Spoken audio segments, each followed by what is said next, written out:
जब मेरी आंख खुली तो सिर दर्द से फटा जा रहा था। मैंने धीरे धीरे आंखें खोली और सामने एक अनजान कमरा देखा। मेरे दिल में अचानक एक अजीब सा डर समा गया। मैंने घबराकर अपने बगल में हाथ बढ़ाया, लेकिन वहां कोई नहीं था। मैंने राहत की सांस ली ही थी कि तभी एक लड़की की नरम आवाज मेरे कानों में पड़ी। आखिरकार आपकी नींद खुल ही गई।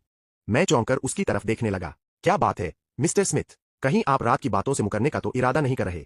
उसकी बात सुनते ही रात की धुंधली यादें मेरे दिमाग में चमकने लगी। बार की रंग बिरंगी रोशनियों के नीचे मैं पूरी तरह नशे में डूब चुका था। धत तेरे की, आखिर मैंने कल रात किया क्या था? मुझे कुछ भी याद क्यों नहीं आ रहा? वह मुस्कुराई और बोली, क्या अब भी याद नहीं आया? लेकिन मुझे तो कल रात की हर एक बात साफ साफ याद है, इसलिए मुकरने की कोशिश भी मत कीजिए। मैंने जल्दी से सिर हिलाया। नहीं, मैं नहीं मुकरूंगा। मेरी घबराहट देखकर वह मुस्कुरा दी। उसने मजाक करना बंद किया, कुर्सी से उठी, अपने कपड़े ठीक किए और बोली, तो बताइए मिस्टर स्मिथ, अब आप जिम्मेदारी कैसे निभाने वाले हैं? जिम्मेदारी? मैं अंदर ही अंदर घबरा गया। अगर वह कोई आम लड़की होती तो शायद पैसों से बात संभल जाती, लेकिन वह थी एना, विल्सन ग्रुप की सीईओ और राजधानी के 4 सबसे ताकतवर परिवारों में से एक, विल्सन परिवार की बेटी। उसे मेरे जैसे इंसान के पैसों की कोई जरूरत नहीं थी। और शादी? वो तो मैं सोच भी नहीं सकता था। आखिर मैं सिर्फ एक नकली वारिस था। मैं उसके लायक कैसे हो सकता था? आखिरकार मैंने गहरी सांस ली। जो होगा देखा जाएगा, मैंने हिम्मत जुटाकर कहा। मिस एना, क्या आप इस बार मुझे माफ नहीं कर सकती? उसे देखते ही मेरी यादें फिर से कॉलेज के दिनों में लौट गईं।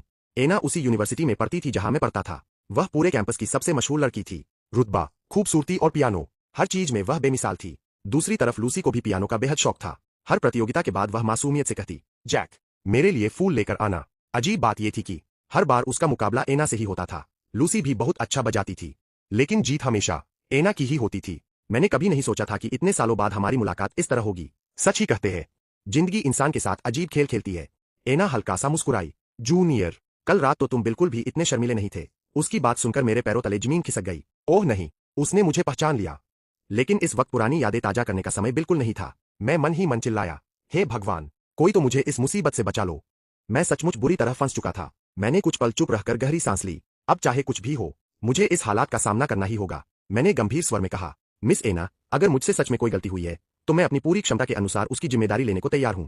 बस ऐसा कुछ मत कहिए जो गैरकानूनी हो या जिसे मैं कभी पूरा ही न कर सकूं। मेरी बात सुनकर एना के होठों पर हल्की सी मुस्कान आ गई। वह कुछ देर तक मेरी तरफ देखती रही, फिर शांत आवाज में बोली, अच्छा, तो फिर मेरी एक शर्त है।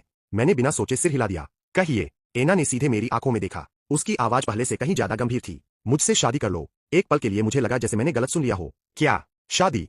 मैं अवाक रह गया। मेरी आंखें हैरानी से फैल गईं। मैंने कभी सपने में भी नहीं सोचा था कि एना जैसी लड़की मुझसे शादी की बात करेगी। वह धीरे से बोली, हाँ, शादी। मैं अभी भी उसकी बात पर यकीन नहीं कर पा रहा था। मेरे लिए ब्राउन परिवार के दरवाजे तक पहुंचना भी मुश्किल था, तो फिर विल्सन परिवार जैसी सबसे ताकतवर हस्तियों में से एक के घर का दामाद बनना, ये तो नामुमकिन था। मैंने कड़वी मुस्कान के साथ कहा,